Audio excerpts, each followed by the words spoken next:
doing today? Hi, I'm good. Welcome to my podcast, Artist to Artist. I have with me Jazzmine Zabriel. Yes, nice to meet everyone. So, me and Jasmine go way back. We met, I believe, like a little bit after the quarantine or during the quarantine. Yeah, we met online first. Yes. I was still living in Cleveland. Mhm. We follow each other on Instagram, and yeah, I did a photo shoot with you. Mm-hmm. You mailed me some of your clothes. I actually still have it. I should have actually worn the shirt, but That's it was cool. kind of smelly. I literally wore it like last week. Designs, like, yeah, so I was looking for models on Instagram and I came across your page and I was like, yes, I love your style. You were fire and I just love your vibe. You just had a very eclectic vibe, like, and I believe you styled most of your stuff that you had. Oh, yeah. So, Styled the shoots, styled the clothes, hair, makeup, everything. Yeah, I loved it. The one that's outside with like the backdrop. Oh my goodness. Yeah. And it's still on my not my Instagram, my website. Yes, It's still on my website. I love everything. Your vision with the whole clothes. You really took the clothes and really created some beautiful visuals. Yeah, I mean it was easy to do. One, the materials are amazing. Thank you. Like still looks so great. I've done hiking, walking, partying, like everything in my Julie. But yeah, so I just felt like it gives like kind of like urban, but also very like preppy, like urban prep or something. So yeah, I just wanted to like kind of give an homage to that. And then we did so much more. We worked together a lot. I'm like reminiscing back now and because we did a shoot in person. We did a shoot in person. We did the fall. I think it was last winter. Yeah. We did the winter shoe where you had the red plaid. Yeah. And we did that, which was beautiful. And then you also modeled in a fashion show for me here in Brooklyn. Yes. And those jackets, love them. That was they are still selling. Those jackets are still selling. Like, because amazing. Oh my goodness. I could see like ASAP Rocky in it. Like definitely. That was definitely iconic. That was so fun. Awesome. So you are a woman of many hats. Yeah. You are a model. You are a poet. You are a teacher. Yeah. What am I missing? I love to cook. All around bad bitch. You know? There we go. That's what it's. Don't forget the bad bitch now. No, that is the most important hat. Definitely, that's the first one. Yeah. No, I love it. So, I had a few topics I wanted to talk about today, and one of the topics was or is dating. Ooh. One of the topics is dating. Heavy sigh. But before we go into dating, I wanted to talk about abstinence. Because I'm going through an abstinence phase where it's very new for me. Yeah. I'm very much always been in my whole phase. I've always... Okay. I feel like, I get that. I think, like, me and my homegirls, very often we do a dick detox, which is probably what I would call. Oh, my goodness. I've never heard that before, dick detox. Okay. Yeah, dick detox. It's just, it's needed. Detox. Dick detox. I think the longest I've done one was 1.5 years. And that was totally like by choice. I low-key am on one now, but it is not by choice, so it's a little bit frustrating. It's a little bit more frustrating. Maybe the universe is just saying, girl, this is what you need. I feel like I was introducing sex too fast before and wanting a relationship, but also wanting to know what that sex game is like. I mean, honestly, I agree 100%. It's I don't know, but like at the same time, making love is different than sex and just like that's definitely true. And I'm very much into like having sex with the same person because when you have sex with one person for the first time, I should say, you're getting to know the person's body, you're trying to get comfortable. Even sometimes, it's comfortable right off the still bat. comfortable, like, yeah. But when you know somebody, when you really get into it the second, third time, you're like, oh, this got better. Listen, you're having fun. Like, nobody's trying to be all cute and sucking things in and doing this. And no, you can literally just have fun. Like, I agree. Like, I do want someone that I can make love with, but it is hard too, because it's like, for me, when I am dating someone, like, there is a natural progression, and like, I do want to know, because I don't know, I feel it's a big thing for me. Yeah, it's like it is 60 or 40% of the relationship for me. Yeah, because the last relationship I had, we had sex every time we saw each other. We had sex every time we saw each other. Probably like maybe 1 or 2 times. We did it for like over a year, and it was just, we just enjoyed it. We both enjoyed having sex with each other, and then so going back to dating now, you said, we were having a conversation before we started the podcast, and you were saying that dating in New York is difficult. Why is dating? Because, like, first of all, people don't know how to have conversations, which is really like frustrating for me. Like, at this point now, I'm on Hinge, like, on my profile, I'm like, listen, we can jump on the video call, we could do 21 questions, but if you don't have like a genuine love for conversation and wanting to getting to know someone, like, don't waste my time, because hey, what you doing? I'm doing the same shit. I work a 9 to 5. I'm working from Monday to Friday. Like, I can't. That's not. I don't know. It's so frustrating. So do you think people really want relationships? Do you think not the people I'm probably going for?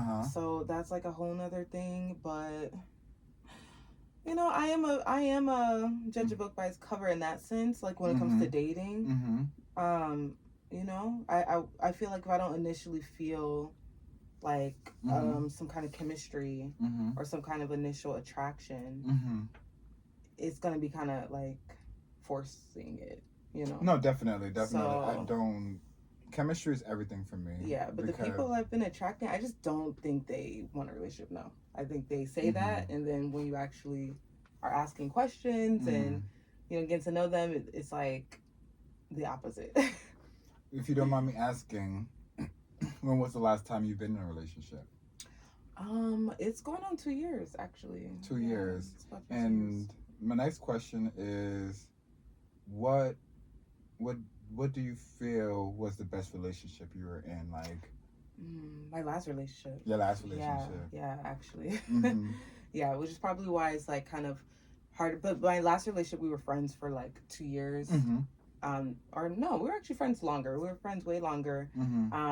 And then we dated for about 2 years. And it was just so fun. He's taught me a lot about, like, even my poetry. Yeah, we were poly for a little bit, and then we went into monogamy. And I think things just kind of got too complicated after a while. Yeah. And poly, we did talk about that, I think. Yeah, when we first met. Well, not when we first, like, during I think it was the fashion show we were talking about. Oh, okay. And so what's your view on poly? Because I'm pretty sure I know what it is. Poly is it's not an open relationship. There's different types. Okay. But it's typically not. Most people who are in a poly relationship are not in a quote unquote open relationship. And by that I mean, like, it's not like what I do is what I do and what you do is what you do. And when we're together, we're together. But when we're not, we're not. Poly is still a very much so, like, intimate relationship, and from my experience, this is the second time I've been in a poly relationship, like an official poly relationship. And I have a couple of friends who are also polyamorous. So there's different types. Like, you can have hierarchies, you can have triads where they're all dating one person, like you're all dating each other. You can have ethical non-monogamy, in which your partner might have a partner that's exclusive to them. You might have another partner, and then this is so fascinating. Yeah. And there are certain rules when it comes to, I think it's not ownership, but you're also mine. Yeah. And that's the thing. It's like, and I don't mind the rules because there's rules in poly relationships. Yes. It's a shit ton of freaking rules, and you got to revise them. And you got to come back and have a meeting and be like, is this still the rule? Are we still, you know? So it's a lot of rules in poly relationship, but I think for me in monogamy, and not to say that it can't be like that, but I think it's just typical that we don't talk about the rules. And I think for me, that's where it gets complicated because then you don't find out until it's a fight. Like, you know, you don't find out until it's like, why are you talking so close to this person? And like, that's just my friend. I didn't know that was a thing. But in poly, we have to discuss that because there is a potential that you might be interested in this person. So now we have to discuss, well, how do you interact with the opposite sex or the people you're attracted to if I'm in the room? How do you act when I'm not? How do you do that? You know, you have to talk about those things. Definitely. So, yeah, I just feel like in monogamous relationships, I would like more of those conversations, and I think I think that throughout the relationship you kind of figure out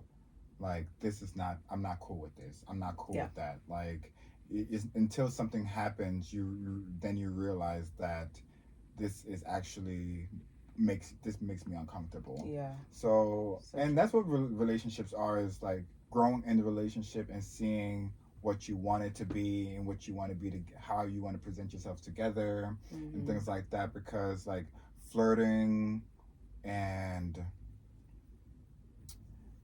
things like flirting and inappropriate dressing, because you know some people are like, oh no, you gotta I know. And as a girl who loves style and fashion, and also as a heavy Cancer, you can't tell me what to wear because it's strictly how I feel. So you're basically, if you say you don't like my outfit or anything, any comment that's not positive, it's like, oh, so you don't like how I'm feeling today, you don't like me as a person, because I am very much so. I'm very sensitive. I think the last person I was dating, I was like, and every time I go on a first date, I try to dress very neutral. I dress very neutral because I don't want my style to scare the person off. Like, you're very flashy, or you're very this. Like, I want them to get to know me. And then it's kind of like when you go to work, like, you go to the interview, you dress as a little but interview me. and then 2 months later, I'm like, you got a FaceTime? When did that? Exactly. Oh, it's makeup, girl. Job interview me. So you come in as Steve Urkel and then leave as Tupac, So. And it's the same thing for like first dates, because it's like let's get to know each other and see if we vibe without all the extravagant clothes and jewelry and whatever it is. Like, so I do understand, but going back to the last relationship, I had to have a conversation like, I'm presenting myself as a masculine man. Like, I got baggy jeans and I do this, but I'm fluid. Like, in all terms of the word, when it comes to sexuality, when it comes to masculine or feminine energy, like sometimes I'm wearing basketball shorts and and t-shirts all summer, and then maybe one day out of the blue I'll wear a tank top and a skirt or something, as you should. So it's like but I'm still me. I'm still me. It's not necessarily feminine, it's not necessarily masculine, it's just I'm enjoying clothes, I'm enjoying my life. A skirt and what what was that? What Sexy Red said? Let that coochie breathe. Shout out to Sexy Red. Shout out to Sexy Red. But speaking of music, did you hear Nicki Minaj's new album, Pink Friday 2? Yup. Yeah, I loved it. There's a couple songs that I'm playing on repeat. I love how chill it is. I'm just coming off of Young Thug's new album, which is just so smooth. I love that. He was in my top, the Spotify was like, he was listening to it, Yeah. So I love that Nicki just like really got into that pocket of just like smooth, good rap. We got her like fire puns. Would love some of Roman. I did miss Roman. I'm not gonna lie. I really I love Ruby. I love Chun-Li, but let me get some Roman. Thought, you know, like we're getting older, Nicki. Some of us is dying, Nicki. Like for real, we's losing people. Like give us what we came to this earth for. Yes, definitely. Like, please. Yes, definitely. I like you said, she does feel comfortable. It seemed like a more mature. Yeah. And she did speak about that. I forgot what interview she did, but she was speaking about writer's block and writing stuff that to show that she was matured, having a kid, and what the kid will listen to. So, and I felt that she was very intentional with this album. Yeah. And it was a big difference from her last album, Queen. Big difference between me and you. Big difference. Yo, we were just talking about that because Big Difference, she performed it different than she did at was it MTV Awards? VMAs. VMAs. She's teasing us. And she let out Roman because she was like, you think you're talking to her? Looking at me. So when I heard the track, she's like, oh, she said it a little bit calmer on this track, which I still love the track. Yeah. I still love the track. The beats are fire. Her pen game is crazy. Like, it's no denying that. Oh my goodness. Yo, she proved. Not even prove, because she don't even have nothing to prove, but she just continuously shows us why she is the queen. Yeah. She continuously shows us why she is the queen. And, you know, going back, because Queen was more of a poppy sound to me. Which I love. I feel like people slept on Queen, which really breaks my heart. Because I still listen to that because there's some bangers on Queen. I mean, honestly, the whole album, I can't even think of a bad song on the album. Probably like there's like, I wouldn't even consider it a bad song. It's probably something I don't listen to. But that whole album, you know, LOC, Good Form, Bad, you know, it's Chun-Li. Like, yeah, it was amazing. But I just love when an artist, because like, female rap is popping right now. Oh my Female goodness. rap is deep in their bag. I'm loving it. The girls are out. Flo Milli, I'm loving Flo City Milli, Girls. City Girls dropped the album. Even the Bronx artists too. Who? I don't know their names to be honest, but a lot of Bronx artists there was are another girl. I can't remember her name. I think she is from the Bronx, but I can't remember her name. But no, female rap is really killing. What I love about an artist though is that like especially when a lot of like your peers or the people who are in that genre, it can be easy to just continue on with the same cadence because that's what's working, that's what's on the radio. But I appreciate when people are to pave their own lane. Yeah, and as an artist, you could easily just stick to what's hot and going. But every time she drops, it's always something a little bit more fresh, something other girls aren't doing. That takes a big risk. I think she stays true to her sound though. You know, like even though she stays current, I feel like she stays true to her sound, which I also do love because sometimes people or artists, I should say, morph into a artist that we don't even recognize. You know, and you just kind of like Party Next Door, The Weeknd. The Weeknd I mean, you know, shout out to The Weeknd, but when he first came out, he introduced himself as a very, very, you know, moody and I wanted my airy moody sound. It was, and then he used to have this little echo thing that he used to do, like, exactly. And he completely, which was, I felt like it was a staple in his sound when he first came out, and he totally like vanished and didn't even do that anymore. But I thought that was. We don't really have anyone like that right now. No, we don't. So it would have been nice if he would have, because I felt like continued that such a good era. But he's like one of the biggest artists out there right now. I think so. I personally don't listen to him a lot, to be honest. Yeah. Likewise. No my shade. No shade. Yeah, no shade at all. You know. Yeah, but I don't listen to The Weeknd, but I love that he has a great and big fan base. Yeah. Well, can I tell an unpopular take? He's gonna come for me. What's up? But you know, SZA. clutch my pearls. I was like, my pearls, clutch my gold.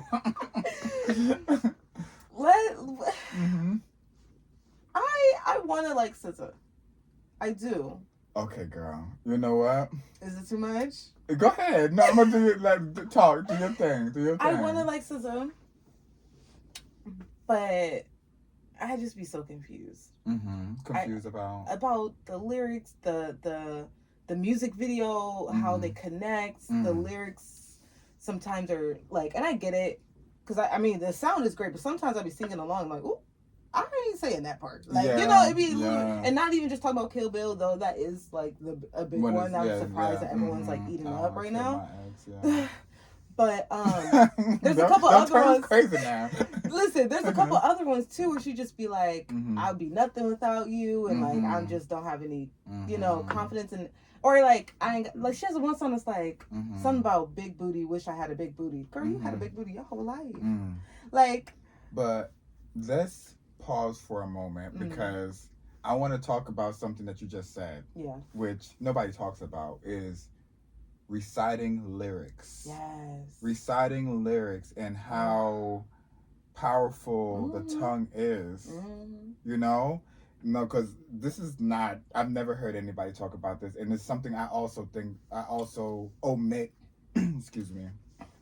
I omit certain lyrics because it doesn't resonate with me. Yeah. And I don't want it to resonate with me. Exactly. But it's also kind of like I understand from an artist standpoint that you want to express yourself because you want to release 100%. These things from you. As artists, we know this is our outlet. Yeah, and this is how we release things. But reciting certain lyrics is kind of like you're letting that into your body. You're affirming that into your body. So but going back to SZA. Do you have anything to say about that? Yeah, I mean, no, I agree 100%. Like, and I think that's the things, like, I can be listening to a Fire SZA song and love it, but then there's just certain times where I'm just like I'll have to pull up, like, her lyrics, but, like, you know, Go Gina, and, like, even from her last Control album, like, there'll just be these random, like, just one or two lines, and I'm like, girl. No, but I'm going to, you know, play the devil's advocate or just say that I'm a big SZA fan. No, I'm a big SZA fan. I loved her last album. I did too. I love the first album. Yeah. And I even liked her when she was on SoundCloud. I discovered her through Control. Oh, okay. I discovered her through Control. But are you familiar with like Babylon? I'm not at all. Go back. Is it on like platform? No, you might have to go on YouTube. It's definitely a YouTube thing. Okay, yeah. Teenage Spirit, Babylon. She had a song with Chance the Rapper. Yeah. I know. I discovered her through Control, which I love Control. It was very different. She still has a different sound. She does. It was very, you know, I love how she uses her voice. Yeah. How she plays with her voice. Yeah. And I think that in a world where everybody's trying to mimic the biggest thing, you know, it's very beautiful and refreshing to see someone that can create a lane of their own. I agree. I agree 100%. And like even the fact that she's a part of TDE, which has Kendrick, one of my favorite artists. Yeah, but my beef with SZA is just that it just be confusing. Like sometimes the music videos, I'd be like, ooh. And I get it. I think it's meant to do that. Maybe so. Yeah, I think it's meant, like, especially the one that she has with that actor, the actor guy. I can't remember his name. But yeah, she has a video with an actor guy, and she's talking about, I love that one, because I used it in my sales pitch. She was like, everything is energy. You know, she was, I can't remember the name of the video, but she's like, everything is energy. This is energy. That is energy, whatever. Yeah. But, I think it's meant to kind of make you confused and think outside of the box. I'd be confused. I'd be like, okay, and you know, there's a conspiracy about SZA be lying. About... You never heard the conspiracies? I have not. Please, So Twitter, Black Twitter. Of course. They sort of catch SZA in like just these random lies, like lies that just make absolutely no sense.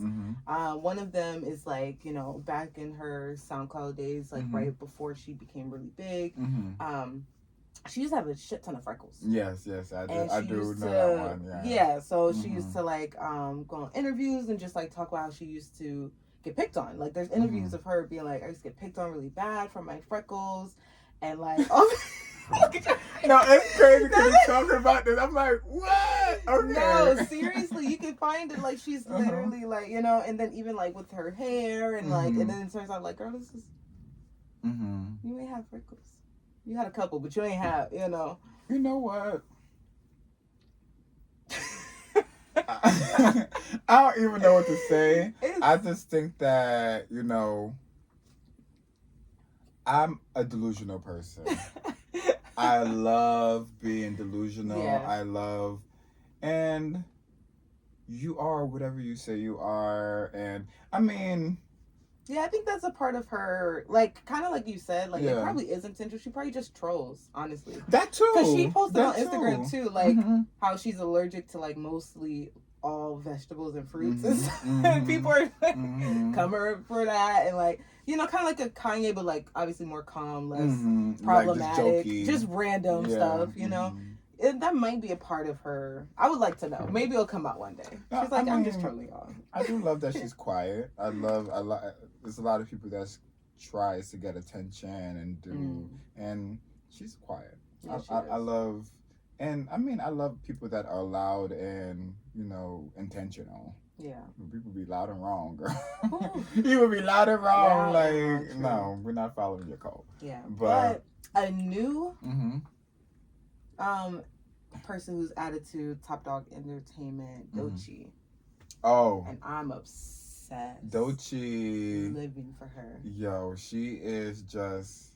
I love it. I love it. For her. As soon as she came out, I think I saw her... I might have got introduced to her because she came out with Isaiah Rashad, another dope artist. Yeah, TV as well. He was on number 2 on my most played artist.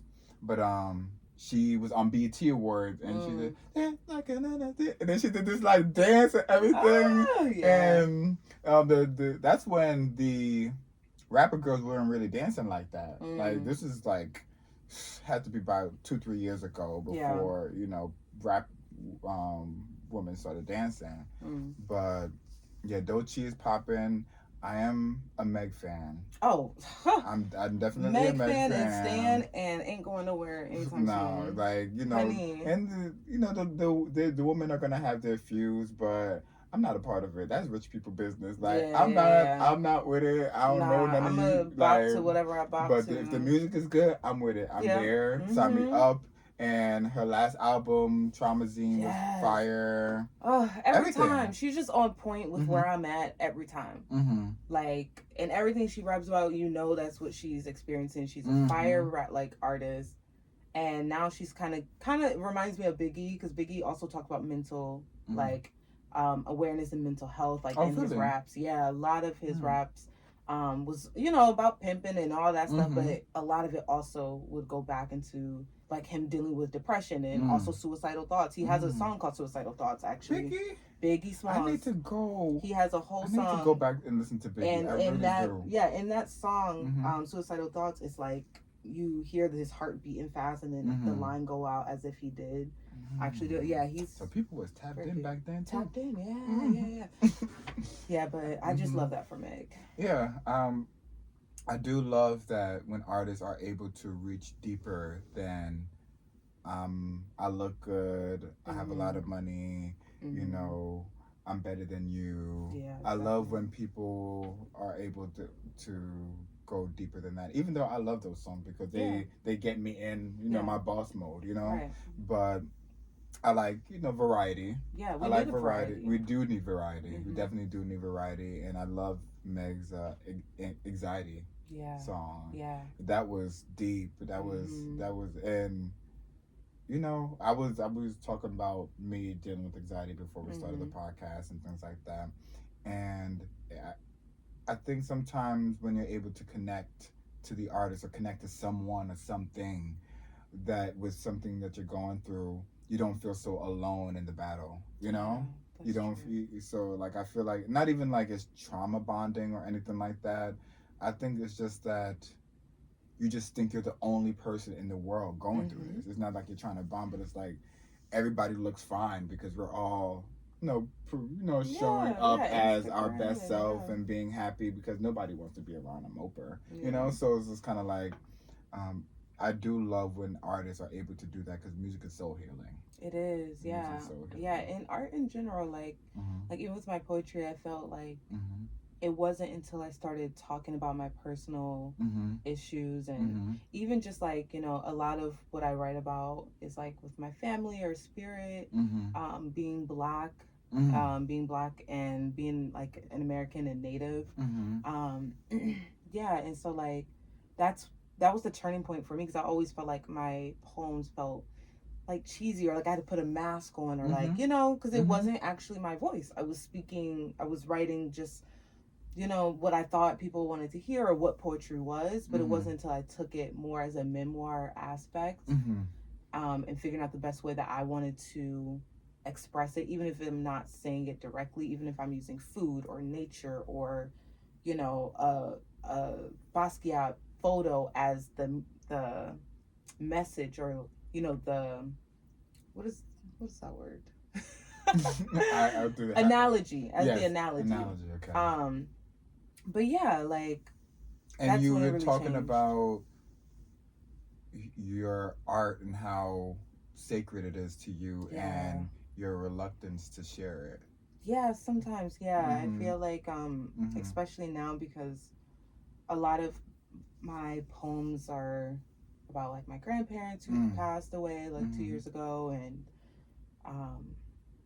a lot of them have to do with like just spiritual techniques like that I do, and I don't know why. Like, especially in the Black community, there's a lot of like things that we do, and then when you travel or you meet people from different cultures, like, oh, my family do that too, or you read something, you're like, oh, I didn't know that's what that meant, and so I just like to write about those things that we see, like how we used to put the olive oil and my mom would rub it over our heads before she pray, and like the every time you move you get a new broom, and certain like putting coins in the corner of your houses, like just these little like these little things you learn as you get older and you meet other people, like there's specific reasons, and it's just really cool to experience that and to be able to write about it. What I was gonna ask you, so do you feel like you'll ever get to a point where you do want to share your art, or do you feel like your poems are for you? I am getting to the point where I want to share it, but I do want to do it in a way that makes it full circle, because I do feel for me that I think for me it's like I want to close this part, this memoir, this ode, and then I kind of want to start back and writing some other things. And so for me, I think right now it's like, okay, what do I need to add? What can I take out? And like find the best way to present that in a way that I'm proud of, not in a way that like who's gonna read it, because like who's gonna read it, who knows, you know what I mean? No, like, that's not the point. Yeah, like, you create art for you. Exactly. Like I always say that I create for myself first and for other people second, right? Like and not necessarily creating for them, but I hope you like it. Yeah, no, I want to do more poems for that, but I feel like for this, because it is so personal, it's really not for that. It's really like something that I just want to have capsuled and be able to share with the next generation for me, and share it out for other people who might identify similarly, and because I think for Black Americans specifically, we don't have a lot of books about our specific like culture, because it's still being created in a lot of ways. And I think it's a beautiful thing when you do find those connections and people who are willing to share those stories in their way. So yeah, I just want that to be that for me. Oh, definitely. Yeah. I can't wait. Thanks. I can't wait, and I'm gonna be front row when you do decide to share your poem with the world. Yeah. Yes, and I can recite one maybe at the end. of course, yeah. Yeah, it'll be short. It's Yeah, a short one. I'm totally down for that. It was wonderful having you on the show. Thank you. And this was, a hell of a day. It was, but we're or here. A heaven of a day. A heaven of a day. I like it was that. It was a heaven of a day. Yes, and yes. Everything came together, and it's still beautiful. Yeah, like as it's it was still, supposed it was to. just getting here was a bit of a journey, but it's always wonderful seeing you. Yeah, likewise. It's always wonderful seeing you. The vibes are vibing. It's always vibing. The looks are given. Always given. And you're always a joy to be around. Thank you. You're always a joy to be around, and I definitely think we should do another podcast. Mm-hmm. Yeah, I definitely think we should. Yeah. Maybe. Yeah, we'll talk about it. Yeah, let's do it when my book drops. We're going to talk about it, yeah. Yeah. But let's hear your poem. Okay, so I'm going to give you an option. Mm-hmm. I have one that is for one of my students, one of the very first students that I taught. Yes. And then I have this other one that I really love, and that kind of does more with, like, the spirituality that I was talking about. So let's do the spirituality. Okay. Mm-hmm. Sounds good. So I'm gonna do this one.